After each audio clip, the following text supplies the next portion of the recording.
பள்ளி மாணவிக்கு நடந்தது என்ன? போதைப் பொருள் கொடுத்து மயக்கமடைய செய்த பரிதாபம்.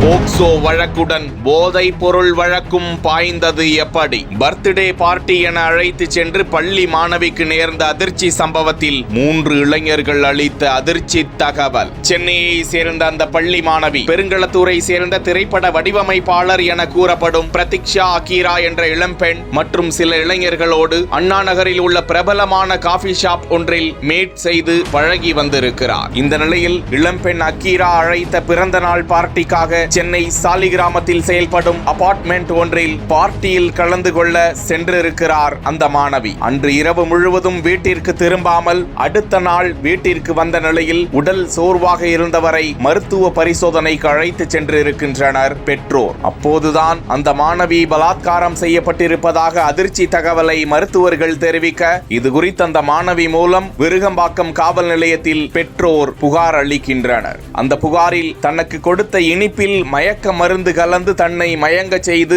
கூட்டு பலாத்காரம் செய்து விட்டனர் என புகார் கொடுக்கப்பட, இது குறித்த விசாரணை பூதாகரமாகிறது. ஏற்கனவே இவ்வழக்கில் பிரதீக்ஷா அகீரா மற்றும் அவரது ஆண் நண்பர் வடபழனியை சேர்ந்த சோமேஷ் உள்ளிட்ட 2 கைது செய்யப்பட்ட நிலையில் அவர்களிடம் விசாரித்த போது மது கொடுத்துதான் அந்த மாணவியை மயங்க செய்ததாக கூறியிருந்தார்களாம். ஆனால் இந்த வழக்கில் தேடப்பட்டு வந்த கோடம்பாக்கத்தை சேர்ந்த வில்லியம்ஸ் என்கிற விக்னேஷ் என்ற இளைஞரை திண்டிவனத்தில் வைத்து போலீசார் மடக்கி பிடித்து அவரிடம் நடத்திய விசாரணையில் மண்ணடியில் ஒரு போதைப் பொருள் கும்பலிடமிருந்து போதை வஸ்தை வாங்கி வந்து விழுப்புரத்தை சேர்ந்த தங்களது நண்பர் சூரிய பிரகாஷ் மற்றும் சைதாப்பேட்டையை சேர்ந்த அஜய் உள்ளிட்ட இளைஞர்களோடு சேர்ந்து அந்த மாணவிக்கு இனிப்பில் அதனை கலந்து கொடுத்து மயங்க செய்து அத்துமீறியதாக அந்த இளைஞர்கள் கூற, வில்லியம்ஸ் என்கிற விக்னேஷ் மீது போக்சோ சட்டம் மற்றும் போதை பொருள் வழக்கும் பாய்ந்திருக்கிறது. இந்த வழக்கில் சம்பந்தப்பட்ட இளைஞர்கள் சூரிய பிரகாஷ், அஜய் உள்ளிட்டோரையும் கைது செய்திருக்கிறார்கள். படிக்க செல்லும் மாணவிகளை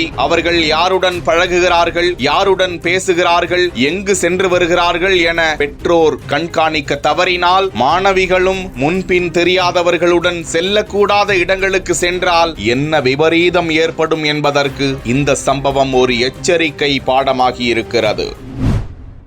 இரவு நேர பார்ட்டிக்கு சென்று வந்த மனைவியின் கதையை முடித்த கணவர்.